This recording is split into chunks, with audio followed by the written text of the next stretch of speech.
Notem que vocês, do mesmo modo que a obrigação de fazer tinha uma conduta como tarefa, como ação do devedor, a de não fazer também é uma conduta, só que de omissão. Por isso que ela é uma prestação negativa. Podemos colocar como exemplo dessa modalidade obrigacional o dever é imputado ao devedor B de atuar com exclusividade em relação ao seu credor A. Existe o ato de não fazer, que, quando realizado, ou seja, foi pedido ao devedor para não construir o muro, ele construiu.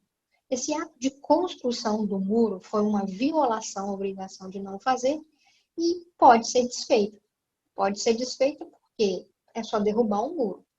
Mas tem situações em que não é possível contornar o ato pelo qual o devedor se obrigar a não executar.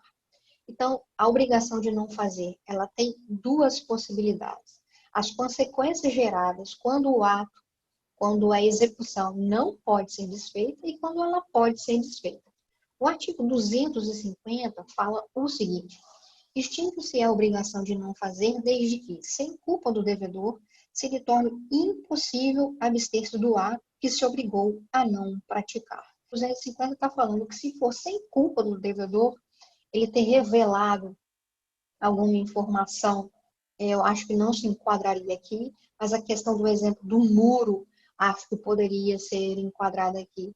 Uma pessoa se comprometeu a não construir determinado muro dividindo propriedades, veio uma legislação municipal e impôs essa divisão dessas propriedades por meio da construção do muro. Então, o devedor vai ter que praticar essa construção, independentemente de ter previsto em contrato que não o faria, por uma circunstância alheia à sua vontade. Sem culpa resolve a obrigação. Já o artigo 251 trabalha com outra hipótese, trabalha com a hipótese de culpa. E já que o ato pelo qual o devedor se obrigara, ele acabou realizando com a sua participação, com dolo, com negligência, imprudência ou imperícia, ele vai responder civilmente perante a parte credora. Com um detalhe: quando a gente chega no artigo 251, assim como nós fizemos lá no artigo 249, na matéria de obrigação de fazer, há uma divisão entre caput e interpretação do parágrafo único.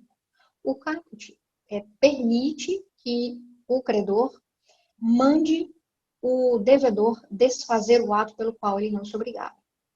E como ele agiu com culpa, ainda que seja possível desfazer, veja aqui que é possível desfazer, ele responde por perdas e danos. Já o parágrafo único coloca a situação de urgência. O credor, ele vai por ele próprio desfazer, se ele conseguir, por uso de sua própria força, ou mandar terceiro desfazer. E vai exigir o ressarcimento depois.